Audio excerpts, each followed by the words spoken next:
Minute लेता हूँ ताकि मैं पीछे का पुनः रिपीट करूँ। हमने आपको एक सवाल का जिक्र किया था कि बेटा पेपर में रिएक्शन दे करके आपसे पूछेगा कि फला अभिक्रिया की मॉलिक्यूलरिटी क्या है और कौन सा अभिक्रिया की प्रोटीन है। तो कैसे आप तय करोगे कि ये मॉलिक्यूलरिटी को और कैसे तय करोगे इसके ऑर्डर। तो मैंने 3-4 रिएक्शन लिख करके मॉलिक्यूलरिटी तय करना सिखा दिया। अब उसी को सिखाने के बाद मैंने आपको अभिक्रिया की कोटि निर्धारित करने के लिए 2 क्लू दिया था। पहला क्लू दिया था कि अगर आपको अभिक्रिया का मीन स्थिरांक जिसे आप लोग के से थोड़े बच्चे और कंसंट्रेशन में आप क्योंकि रोज पढ़ते हो और रोज अपनी प्रिपरेशन कर रहे हो और आपको मैं बता दूं कि आपका सितंबर से पहले आप अपने कैलेंडर में देखिएगा शायद यूनिट टेस्ट इसी अगस्त में पढ़ते हैं। तो आपका यूनिट टेस्ट होगा और यूनिट टेस्ट में आपका जो पेपर होगा वो डिटेल्स में नहीं होगा। आपका पेपर ऐसा होगा कि आप 1 आवर में कंप्लीट कर लेंगे और उसके लिए आपको पूरी कॉपी बनानी होगी परीक्षा और वो पेपर भी यहाँ नोट कराया जाएगा। ठीक है। और आप उस पेपर को पाने के बाद परीक्षा देंगे और परीक्षा के बाद वो कॉपी जैसे कि जिस दिन पीटीएम होता है वो आपकी सारी कापियाँ पैक करके आपको दिखा दी जाए। यहाँ ऐसे जवाब दिए हो, ऐसे लिखे हो, यहाँ हमारा नंबर कटा दे जाइए हो। समझ में आ गया?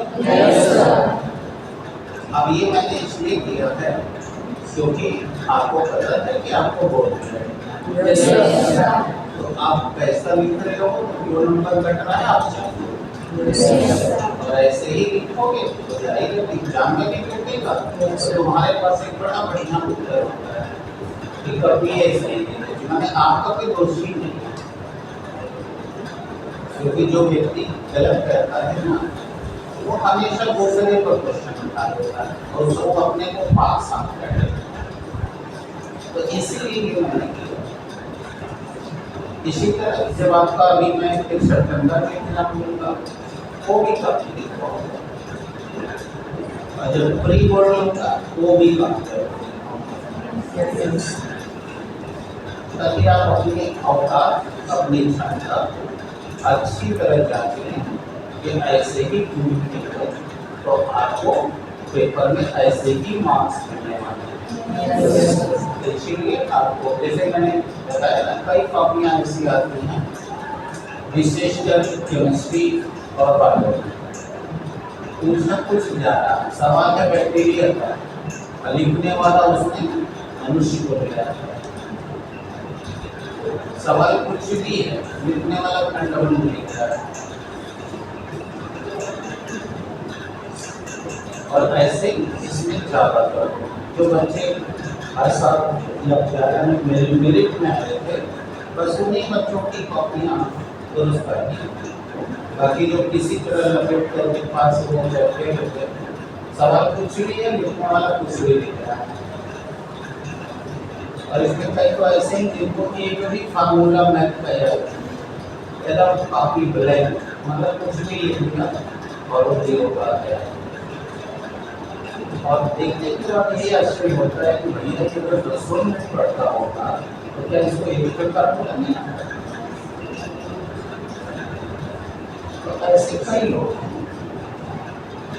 तो आपको मैं इसलिए बात बता रहा हूँ क्योंकि दुर्घटना के बाद आप चिल्लाते रहो ना क्या दिक्कत है। जैसे 16 साल फेल हुए अब वो चिल्लाए तो जोर से चिल्लाए कि पढ़ाई नहीं होती, क्या फर्क पड़ता है? क्योंकि पढ़ाई को हुई नहीं तो हम लोग पास कैसे हुए? और अच्छे नंबर से पास किए, मैक्सिमम बच्चे किस क्लास किए, तो ये होता रहेगा, उसमें कोई दिक्कत नहीं। जो भी जिसको नहीं पढ़ना है उसके लिए सब बुराई, जैसे कि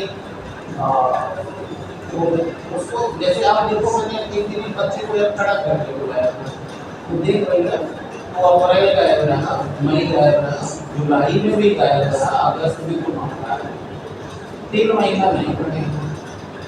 और तुम भी चाहते हो कि हम 90% पाए, कहाँ से आए? इसका ग्राउंडेज क्लियर नहीं होगा। जैसे कि याद करो, हमें फिजिक्स पढ़ाते हैं, क्या पढ़ाते हैं कि जिसका इलेक्ट्रिक वाला चैप्टर 3 चैप्टर वो तैयार नहीं होगा तो उसका मैग्नेट भी जाएगा, खाली इलेक्ट्रिक फिजिक्स उसका मैग्नेट होगा, बाकी उसकी इलेक्ट्रिक जाएगी, मैग्नेट जाएगी, एटॉमिक फिजिक्स जाएगी और इलेक्ट्रॉनिक फिजिक्स जाएगी, चारों चला जाएगा। खाली 7 नंबर का सवाल होगा, खाली सब जाएगा तो उसको सूत्र में किया है ना। तो आप देख लेना कि वो ऑर्डर ऑफ रिएक्शन में वेग अभिक्रिया यानी वेग स्थिरांक का वैल्यू दिया है, तो वैल्यू दिया है तो इकाई से जैसे मतलब वेग स्थिरांक की इकाई देखो कि 1 पावर माइनस करके बताया है, बोले थे इसको घंटे में प्रैक्टिस करना, ये नंबर आएगा, वैसे वो इकाई से टाइम होगा ये कौन सा ऑर्डर है। और अगर तुमको रिएक्शन दिया है तो तुमको अभिकारक का जो सक्रिय द्रव्यमान है, बड़ा क्वेश्चन में बंद करके उसको जोड़ देंगे, अब वो जितना आएगा वो ऑर्डर ये आपको डेफिनेशन है कि किसी भी अभिक्रिया के वेग स्थिरांक में या अभिक्रिया के वेग या दर में वह अभिकारक के सक्रिय द्रव्यमान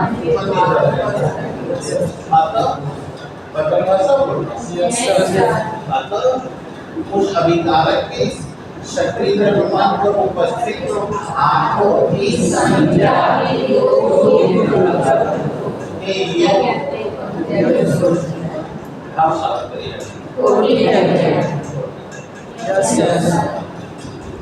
समझ आ गया? तो चलिए यहाँ तक का लेक्चर हो गया था और मैं आपको कनेक्ट करने के लिए वो भी इसलिए कि 2 डेज गैप रहा तो वो मैंने आपको रिमाइंड किया। बस इस रिमाइंड का भी लाभ जो दिक्कत जाएगा जो पढ़े, जो उनका अकाउंट खाता खाली चल रहा है कि हम एब्सेंट हैं, तो उनके पास ये दोहराने का भी कोई लाभ नहीं होगा। तो 150 बार वर्गली मौखिक हो गई।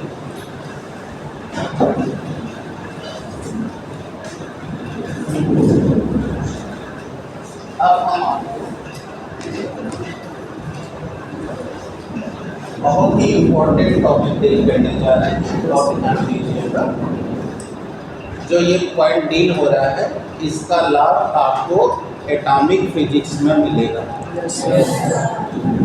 अगर पर्सनल का पेपर आपके घर कोई रहा हो या देखेंगे तो उसमें अर्थ आयु या विघटन स्थिरांक पर आपको सवाल मिलेगा। पढ़ेंगे यहाँ वहाँ भी पढ़ेंगे, लेकिन प्रायः होता है कि लोग कह रहे थे केमिस्ट्री में पढ़े बेटा सवाल लगा लो, लेकिन चैप्टर में लोग नहीं छूते क्योंकि सब यहाँ हटा दिया होता है। तो वहाँ आपको इसका लाभ मिल जाएगा और एक तो आपको यहाँ लाभ मिलेगा ही केमिस्ट्री जिसके लिए आप पढ़ रहे हैं। तो इसमें 3 बातें अभी होने वाली हैं और वो तीनों आप कह दीजिए 100% गारंटी के साथ पेपर में होगा। एक तो अभी ऑर्डर रिएक्शन वाला काम करेंगे, फिर इसका इंटीग्रेटेड फार्मूला जो आप लोग समाकलन पढ़ते हैं वो समाकलन निकालेंगे और फिर उस पर सवाल बताएंगे जो जो पेपर में आता है। तीन तरह की सवाल उस पर आती है, तो वो एक आपको मिलेगा। इसके बाद हम आपको टेम्परेचर बताएंगे, जिसके बारे में आप सुने थे ना, 10 डिग्री बढ़ाओगे तो कम से कम 2, उसको आर्हेनियस नाम के साइंटिस्ट ने एक्सप्लेन किया है। उसके पहले ही आपको सक्रिय ऊर्जा पर भी थोड़ी बात होगी, जो उस पर भी आपको 1 नंबर का थ्योरी आएगा, उसमें न्यूमेरिकल नहीं है। और इसके बाद आर्हेनियस का जो थ्योरी निकालेंगे टेम्परेचर वाली, उस पर आपको एक न्यूमेरिकल 2 से 3 नंबर की होगी, और कन्फर्म होता है वो रहना ही, तब ये जाके चैप्टर होगा। ठीक है।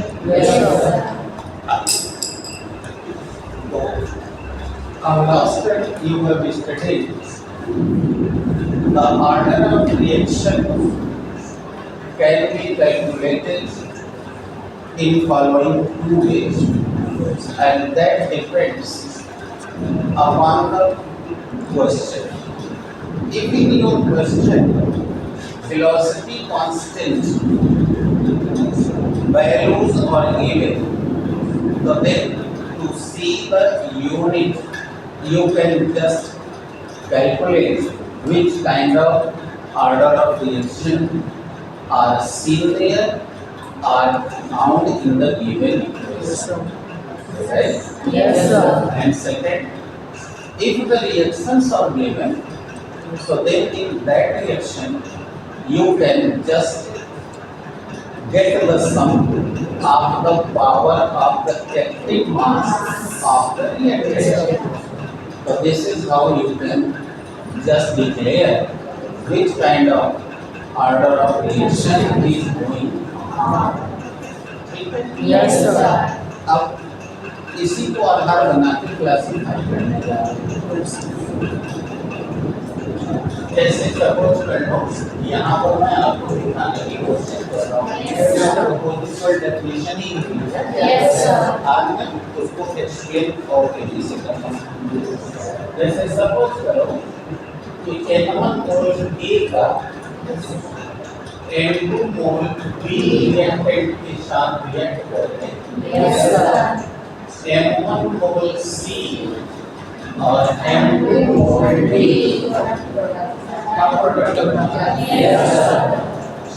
जिनको आ रहा है वो बड़ी बोल, तो ये आपके रिएक्टेंट्स हो गए। तो अब अगर हम इसका रेट निकालें, तो पिछले मैंने आपको पिछले लेक्चर में बताया था कि जिसमें इस तरह का निशान होता है उससे रिवर्सिबल रिएक्शन कहते हैं, यानी हिंदी में उत्तरदायी। और हमने कहा था कि यदि ये आधा एक दोनों तरफ ना रहे, तो पूरा फुल एरो एक ही तरफ रहे, तो वह इरिवर्सिबल है।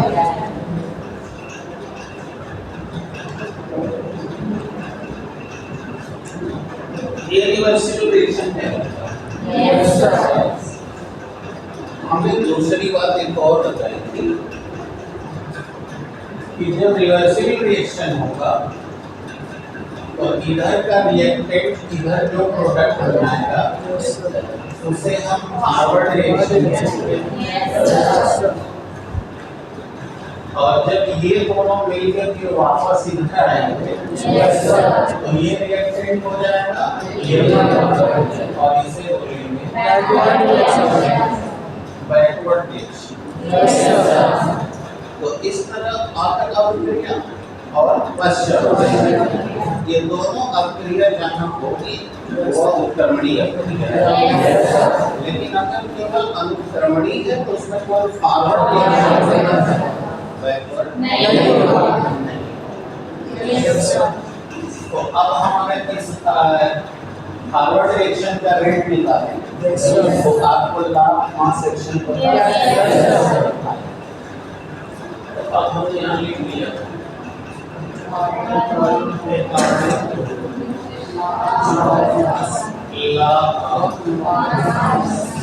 द्रव्य अनुपाती क्रिया के नियमानुसार। तो याद होगा कि अभिक्रिया की दर अभिकारक के सक्रिय द्रव्यमान के समानुपाती होता है, लेकिन रासायनिक अभिक्रिया के अभिकारक के सक्रिय द्रव्यमान के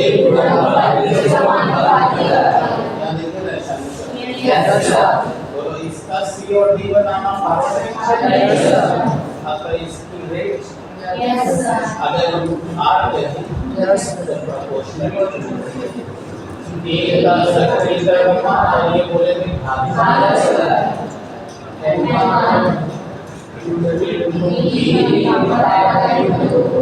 अब स्थिर करोगे तो इसको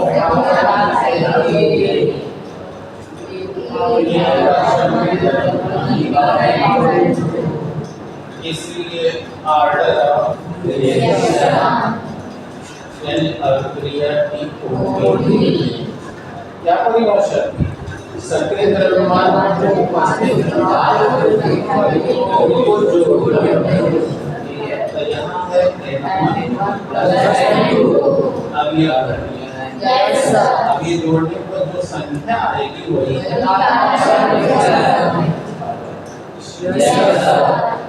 यही की यही मैं आज दोहराया भी किसी भी अभिक्रिया की दर उस अभिकारक के सक्रिय द्रव्यमान के गुणनफल हम तो सुनो भाई पीछे से तेल मत करो यदि नींद नहीं आ रही तो सुनो हम मानने नहीं जा रहे हैं क्यों नहीं आती परीक्षा तुम्हें देती है जब तुम्हें कोई तनाव नहीं तो मेरा तनाव मुझे पढ़ा नहीं है तो चलो तो एक के ऊपर देखो ये जो हाथ है इन्हीं हाथों को हम जोड़ देना है जोड़ने को जो संख्या प्राप्त होगी हम अभिक्रिया की खोज निकालेंगे तो अब N1 N2 को हमने ऐड कर दिया इसमें आ गया ऑर्डर क्लियर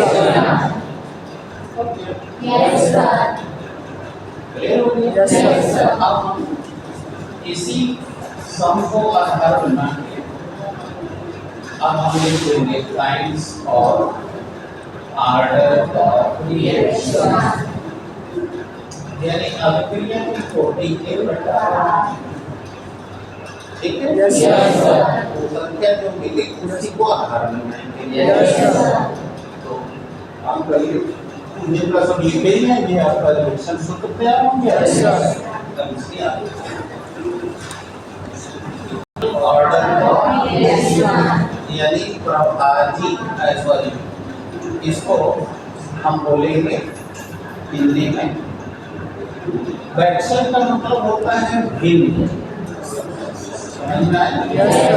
और भिन्न को ही संस्कृत भाषा में प्रभास कहा जाता है तो इसीलिए आप इसको प्रभासी अभिक्रिया की खोजी या भिन्नात्मक अभिक्रिया की खोजी आप इसको नाम दे सकते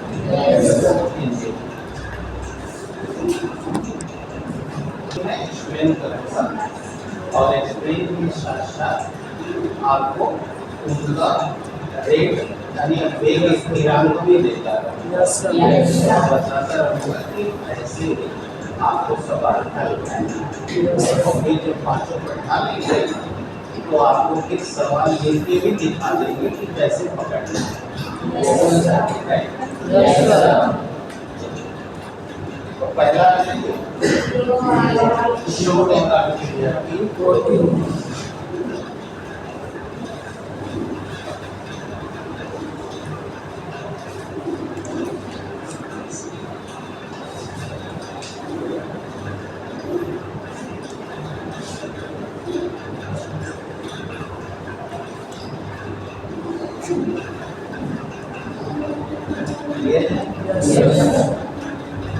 आपको एक बात को परिभाषा के तौर पर अभी आ गई होगी खाली जो मैंने यहाँ पर लिखा था order of reaction is equal to sum of power over active mass of the reactant मैं हिंदी बोलूँ यानी कि आपको मैंने इसीलिए ले करके ये शो कर दिया कि जो बच्चे को इम्तिहान के समय परिभाषा भी भूल जाए, अगर वो ये फार्मूला भी याद रखता है तो अपने से परिभाषा स्वयं बना सकता है। यहाँ लिखा गया था अभिक्रिया की, हमको बोलने दीजिएगा, आप लोग मत बोलिए, क्योंकि आप में से जो लोग जान रहे हैं वो लोग अच्छे से बोल ले रहे हैं, और जो नहीं जान रहे हैं वह यह दिखाने की कोशिश करते हैं कि उनको भी आ रहा है, अतः वो केवल शोर पैदा करते हैं। और जो उनको नहीं आ रहा है, इसको सीरियस सुनिएगा, ये जो बात बोल रहा हूँ ये सीरियस सुनिएगा। तो जौनन को नहीं आता वो अपने आप को ये दिखाने के लिए कि मुझे भी आ रहा है, वो आपसे कभी ज़्यादा तेज बोलते हैं, और रिजल्ट क्या निकलता है। ये बात मैंने 11th में बताई थी कि जब आप बोलते हैं तो अगले की बात सुनते ही नहीं, तो पढ़ाया हुआ ज्ञान उसके कान तक पहुँच ही नहीं पाता। इसलिए वह न सुन पाने की वजह से और ये नकल करने की वजह से कि नहीं हमको भी आ रहा है, वह जीरो बैलेंस पर ही बनाया जाता है। ठीक है ना? तो इसको आप सीरियसली लीजिएगा, क्योंकि मैंने आपको मनुष्य के शरीर में नर्वस सिस्टम कैसे काम करता है इसका थ्योरी आपको समझा रखा है। और थ्योरी ये है कि ये वन वे ट्रैफिक है। इसका कॉन्सेप्ट ही है नथिंग या एवरीथिंग, या तो कुछ भी नहीं सुनने देगा या तो पूरा सुनने देगा। आधा दिया हुआ है तो मैं नहीं है। तो इसी में बेटा जब मैं बोल रहा हूँ तो आपको आ रहा है तो थोड़ा स्लो हो, और जिनको नहीं आ रहा है वो एकदम ना बोले, ताकि हम बोले तो वो सुन सके कि क्या बोल रहा है। आइए, तो मैंने यहाँ बताया, यहाँ देखा गया था कि अभिक्रिया की कोटि लगाकर अभिकारक के शक्ति द्रव्यमान पर उपस्थित धातुओं की संख्या का योग है ना। देखिए परिभाषा नहीं निकल कि अभिक्रिया में भाग लेना अभिकारक के सक्रिय द्रव्यमान पर उपस्थित धातुओं के योग को अभिक्रिया की कोटि कहते हैं। तो इसलिए आपका यह फार्मूला भी आपको अभिक्रिया की कोटि की डेफिनेशन दिलाता है। आगे समझिए, the sum of the power over the acting masses of the reactant is called order of reaction। ठीक है, अब जरा इधर आएंगे। अब इधर ये क्या कह रहा है, अगर इसके ऊपर उपस्थित धातु की संख्या का योग शून्य तो बोलो कौन हो गया, जीरो ऑर्डर ऑफ रिएक्शन। अब ये देखो कितनी सरल भाषा है, लेकिन इस भाषा में कुछ रहस्य छिपा हुआ है। उस रहस्य पे आओ, बताओ किसी के भी हाथ अगर शून्य रखा जाए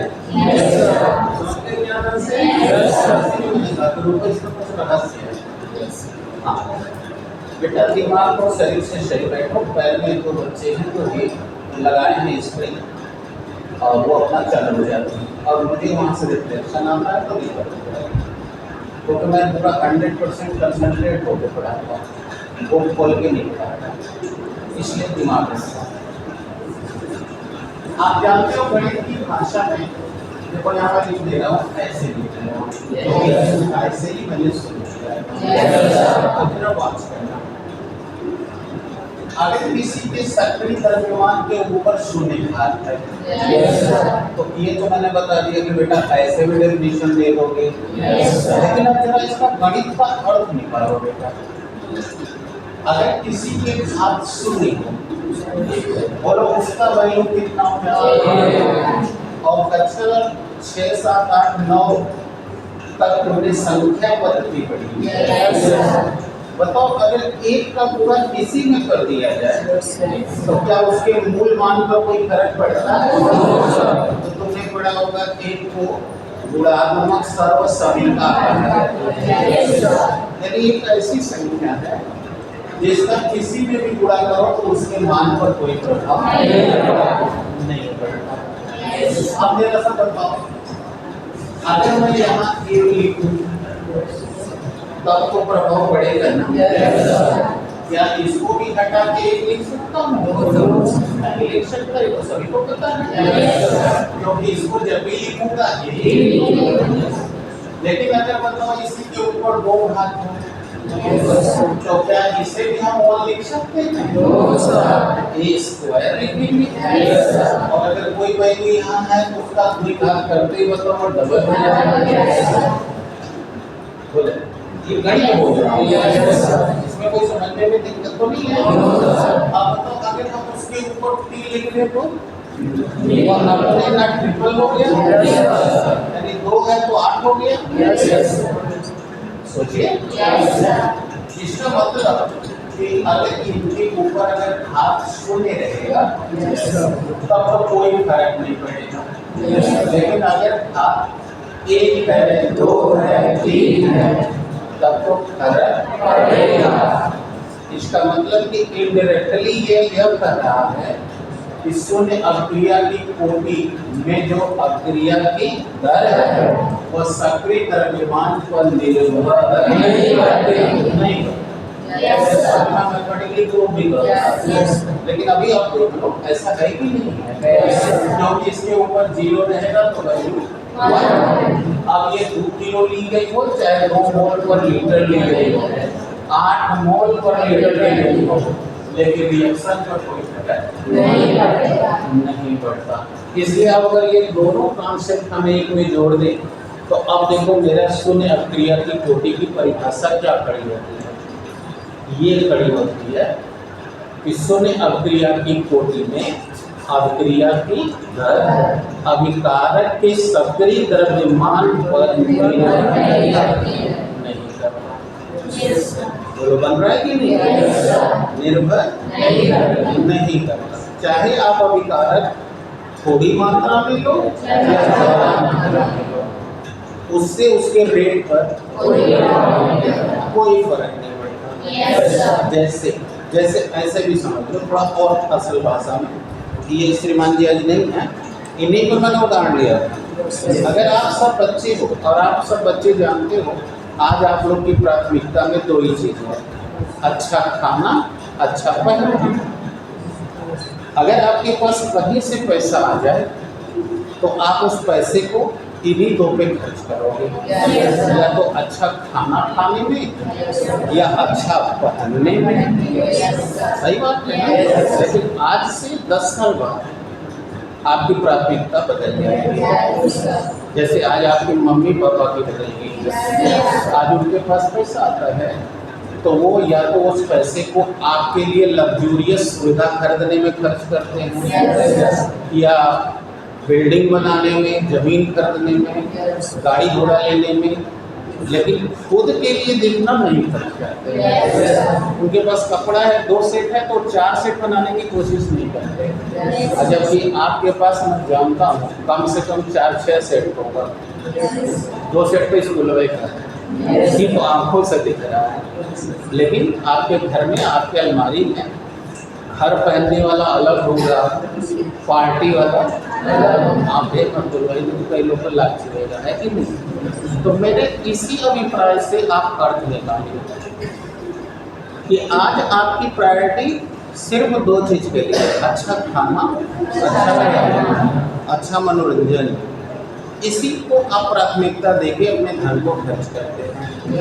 अगर आपके पास 10,000 रुपये जेब में है तो जब ले खत्म ना हो जाए तब ले तो एकदम बेचैन रहेंगे, हर एक कुछ अच्छा खाने को नहीं लगेगा बढ़िया।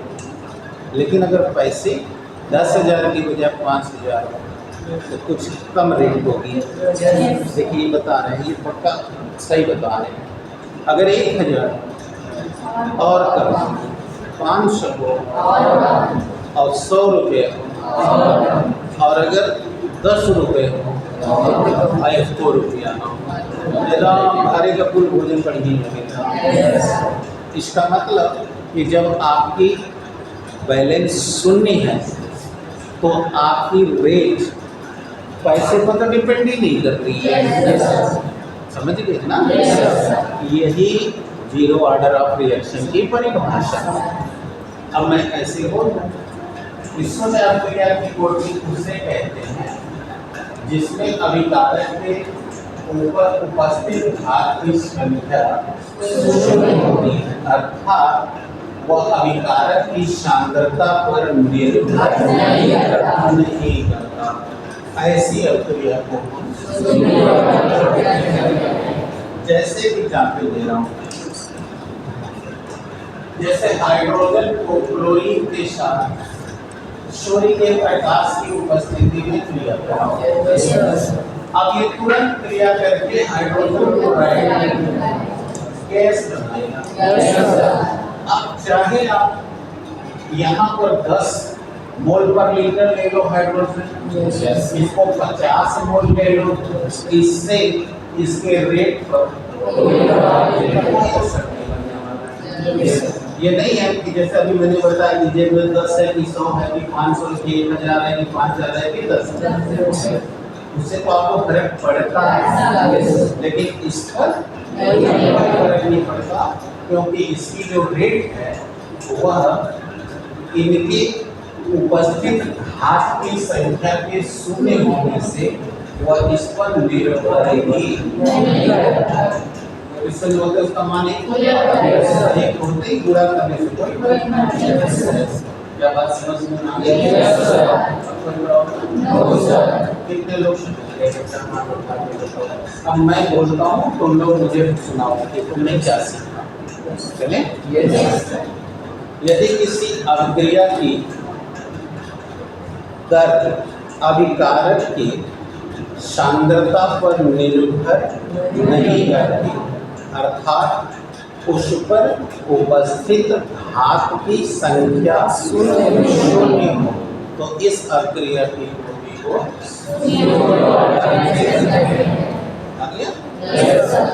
if the rate of reaction of any reaction doesn't depend over the molar concentration of the reactant, that means the number of power over the active mass is zero. So that reaction, that order of reaction is called zero order of reaction.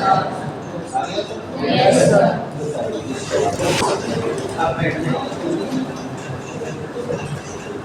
अब note करिए, यदि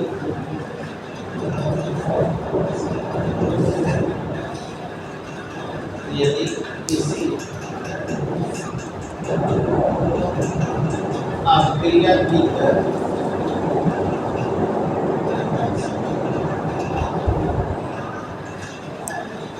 चले, अब इसको पहचाने रहिएगा, ये zero order है।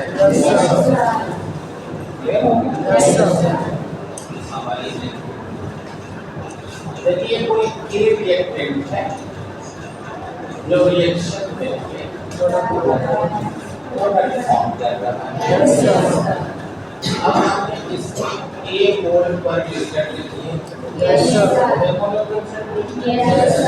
बोलो 3 बराबर 0 और कोई से भी नहीं लिखो। पता? आप बताओ, ये सब पढ़ा चुका है डायरेक्ट। आता अगर डीपी इंटरवल के बाद कंसंट्रेशन चेंज हुआ, तो बोलो हम इसका रेट ऑफ रिएक्शन निकाल सकते हैं। तो इसलिए वेग नियमानुसार सबको पढ़ा दिया। इसलिए अकॉर्डिंग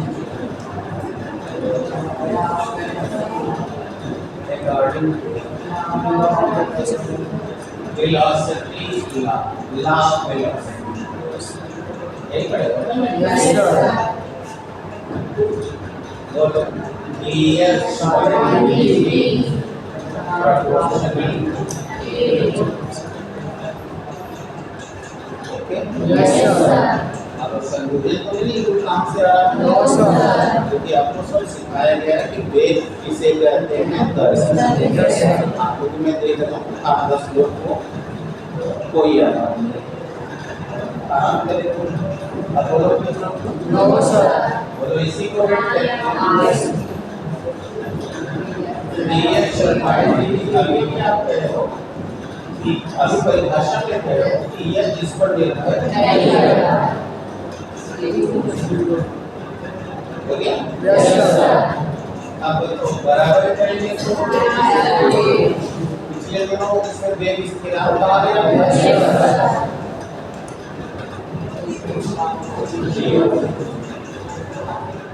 No, sir. अब बताओ pH अपॉन VD कोई हम लोग रेट में और वेग Yes, sir. बराबर एक पावर 0 लिख दे रहे हैं तो कई ऐसे भी विद्वान हैं जिनको खुल के बात भी नहीं होता तो किसी के हाथ शोभे हैं तो एक तो अब बोलो इसको हटा के एक लेगा देखो एक का गुणा करेंगे एक ले जाएगा तो अब हमने लिख दिया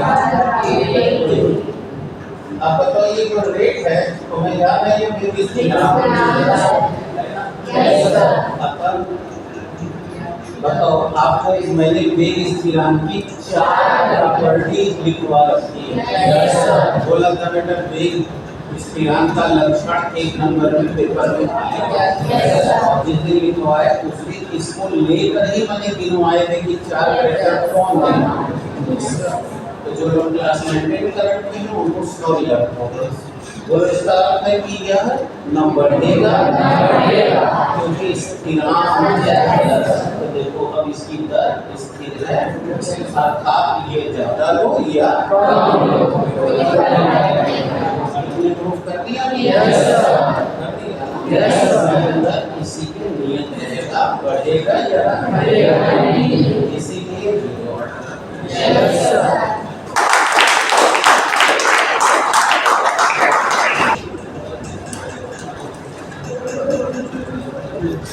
zero order of reaction वेग स्थिरांक की इकाई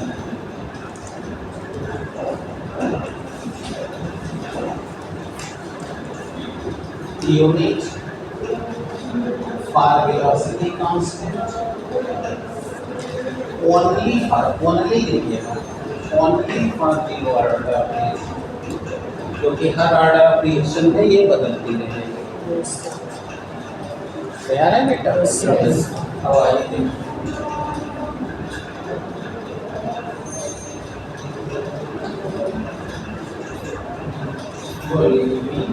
देखिए यहाँ सब कुछ सामने साथ साथ है बोलिए आर बराबर E क्योंकि यह इस पर तो निर्भर नहीं है लिखिए हम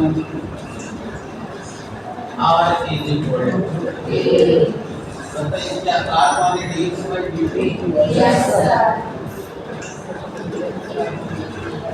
अब आपको पता है कि मोलर कंसंट्रेशन ये टाइम तो आपको याद आ गया मोल पर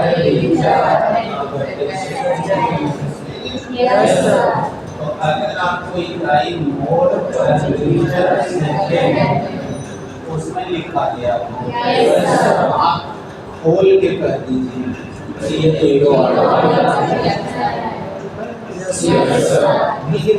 Yes, sir.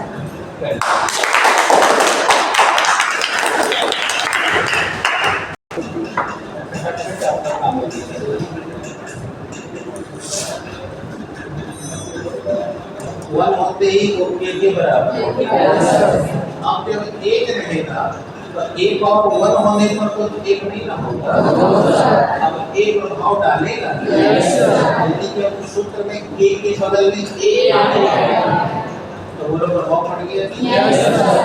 इसका मतलब ये उस पर निर्भर करता है। हम अपनी परिभाषा में ये दो बात ले सकते हैं। एक प्रथम अभिक्रिया की कोटि में अभिक्रिया की अभिकारक के सक्रिय द्रव्यमान के ऊपर निर्भर करता है और उनके ऊपर घात की संख्या एक होती है। तो ऐसे अभिक्रिया को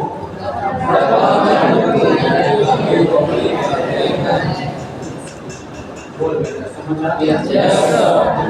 नो सर।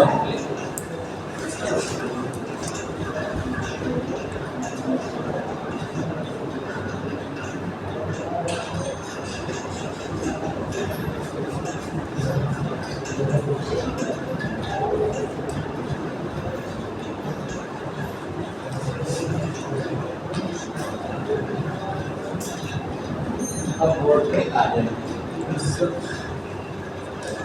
ये देखिए कोई एक अभिकारक ए है जो प्रोडक्ट फॉर्म है जिसका प्रारंभिक कंसंट्रेशन और t बराबर 0 आवर में कोई प्रोडक्ट नहीं। अब dt इंटरवल पे इस प्रोडक्ट के कंसंट्रेशन दी है, इसलिए काटे को लगा बोले dx upon dt proportional to a। तो अब बताइए यहीं पर हम डिक्लेयर कर देंगे कि h the number of power इसी power number of power is equal to 1, so therefore it is first number। अब बराबर इस तरह अब एक पावर 1 है तो बोले क्या अब इसे हम 1 लिख सकते हैं। आप अब ये दिखा रहा है आपको कि ये रेट देखिए इस पर डिपेंड करता है। यदि आप कंसंट्रेशन बढ़ाने वाले हो तो रेट भी बढ़ेगा। तो अब बताइए अब हम यहाँ लिख दिए R अब इसके ऊपर एक ये बन गया इसका। अब ये हो गया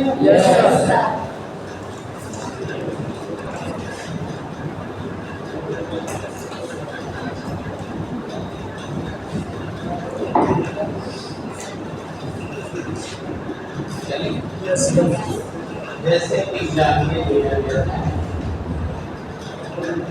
हाइड्रोजन पेरोक्साइड जल और मेसेट ऑक्सीजन में बैलेंस है। दो हाइड्रोजन दो ऑक्सीजन एक और एक दो से दो कटेंगे। कोई प्रॉब्लम अब हमसे कह दिया कि इस अभिक्रिया में इस सवाल में पीछे वाला भी ऐड कर देना। हमसे कह दिया कि इस अभिक्रिया की कोटि और आणविकता बताइए। सबको याद है? अब हमसे कह दिया कि इसका ऑर्डर ऑफ रिएक्शन एंड मॉलिक्यूलैरिटी तो आपको उसे कब पढ़ाया होगा आपका आदमी मेहनत तो नहीं करना अर्थात इसकी वन हो गई यानी यूनी या मोनो माने यूनी मोनो मॉलिक्यूलर। अब हमें तय करना था कि कौन सा ऑर्डर ऑफ रिएक्शन है। देखा upon hydrogen peroxide Yes, sir. बदलिए No, sir. लेकिन पहले बैलेंस करो Yes, sir. इसलिए बताओ order of reaction is equal to Yes, sir. ठीक है ना No, sir. अब चलो इसका यूनिट ले लेते हैं क्या लिखेंगे case first order of reaction देखोगे इसकी नाम की और छोटा खत्म हो गया No, sir.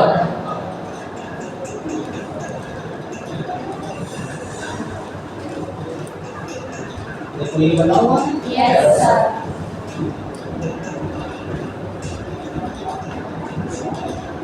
ds upon dt hydrogen peroxide का सुपीरियर Yes, sir.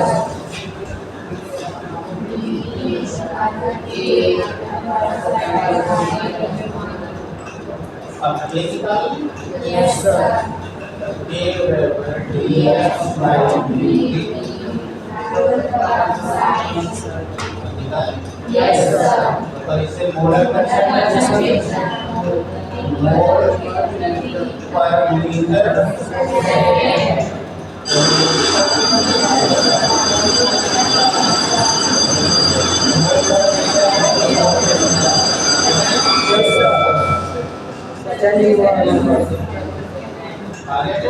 तो जब तुम्हारी शुरुआत में मेरी स्थिरांक रहेगा तो उसका वैल्यू कुछ छू रहेगा अगर उसमें इकाई प्रति जान जाना होगा